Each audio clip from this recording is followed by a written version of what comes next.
situasi yang kita alami dalam berkehidupan saat ini adalah situasi yang tidak sama dengan keadaan dan kondisi kehidupan di masa Nabi SAW.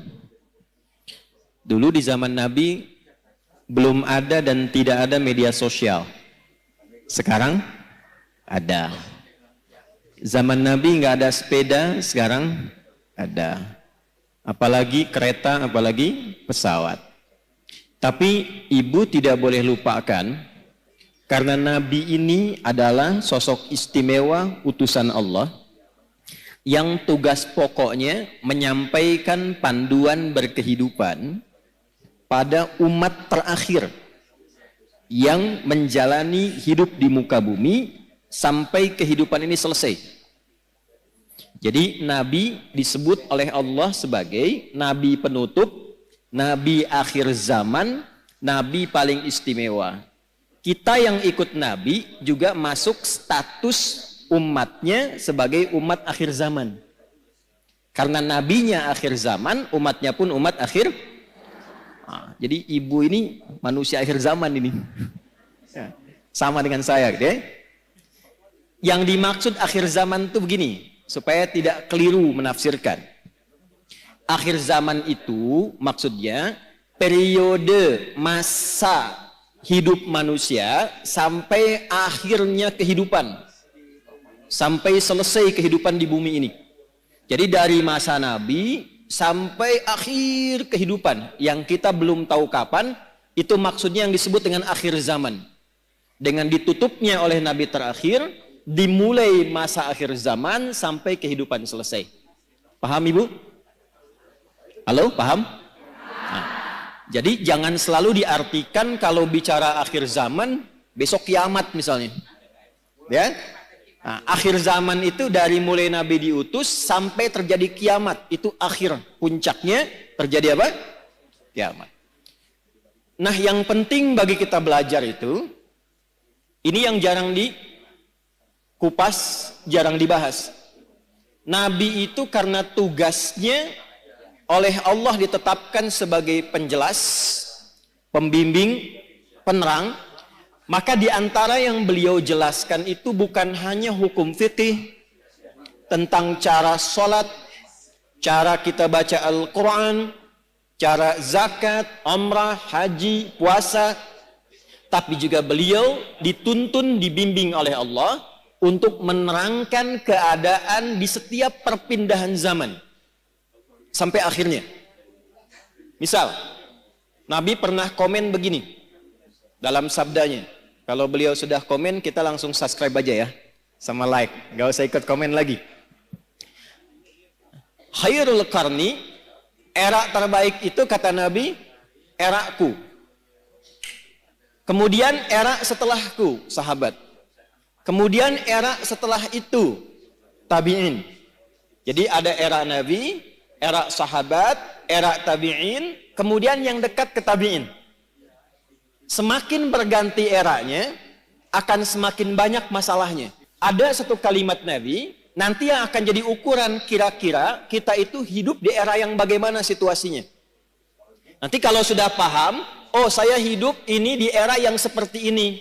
Bagaimana cara menjalani kehidupan di era itu supaya selamat hidupnya di dunia dan selamat juga saat kita kembali ke akhirat kelak. Nah, sekarang saya bacakan dulu satu hadis. Nanti menurut ibu kira-kira kita sudah berada di era itu atau belum? Karena di zaman Nabi itu belum terjadi.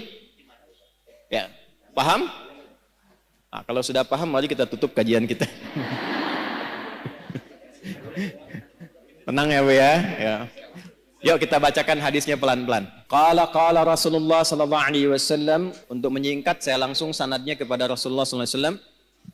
Yushiku alla taquma as-sa'atu hatta tadhhara al-fitanu wa yakthura al-kadhibu wa yuqbada al-ilmu wa tataqarabu al-aswaqu wa yakthura al-kadhibu. Paham? Tidak. Nanti di perjalanan waktu berganti, Akan muncul keadaan ganti umat, ganti umat, ganti umat sampai ke ujung dunia berakhir. Sebelum menuju itu, kata Nabi, ada satu keadaan, kondisi yang ditandai di masa itu dengan satu, tadharal fitanu, banyaknya fitnah tersebar. Wa yakthurul kadhibu, banyaknya manipulasi. Sehingga sulit dibedakan mana yang benar, mana yang salah. Sedikit-dikit ada masalah. Pertentangannya makin banyak. Wa tataqarabul aswaqu, terjadi percepatan digital sehingga tandanya pasar mudah diakses. Ibu dulu kalau ke pasar naik angkot kan, naik ojek, manual, beli, pulang ke rumah ya. Sekarang diklik barangnya datang ya. Baik. Wa yataqarabuz zamanu, nanti waktu terasa cepat. Setahun seperti sebulan. Sebulan seperti sepekan. Sepekan seperti sehari. Sehari seperti sekilatan. Kayaknya baru kemarin ketemu, padahal sudah setahun. Ya, terjadi sekarang. Wa yuqdadul ilmu, pakar-pakar, ulama-ulama mulai meninggal satu-satu, dan yang muncul tiba-tiba orang-orang yang tidak jelas, tapi bisa jadi pengajar agama, jadi ustadz, bisa memberikan fatwa, dan sebagainya. Saya tanya pada ibu, kira-kira dari 5 hal ini sudah terjadi belum sekarang? Percepatan digital, sudah ada media sosial sekarang. Kalau ibu dulu curhatnya sambil masak, sekarang mau masak sudah bikin status. Teman-teman, kira-kira menu apa ya yang cocok untuk hari ini? Nah, ya? Nah, ternyata ketika era itu muncul, masalahnya makin banyak. Jadi penipuannya sekarang bukan hanya offline, bisa jadi online. Sekarang pertanyaannya, ketika masalahnya makin banyak, pertentangannya makin rumit, kadang sulit dibedakan mana yang asli, mana yang palsu. Bagaimana cara kita selamat melewati masa itu, sehingga apapun tugas yang kita jalani dalam kehidupan. Ibu sebagai, istri, sebagai ibu rumah tangga, mungkin juga berkarir dan sebagainya. Bagaimana menjalani pekerjaan dengan selamat dan kembali kepada Allah dengan bahagia dan mendapatkan rahmat Allah Subhanahu wa Ta'ala.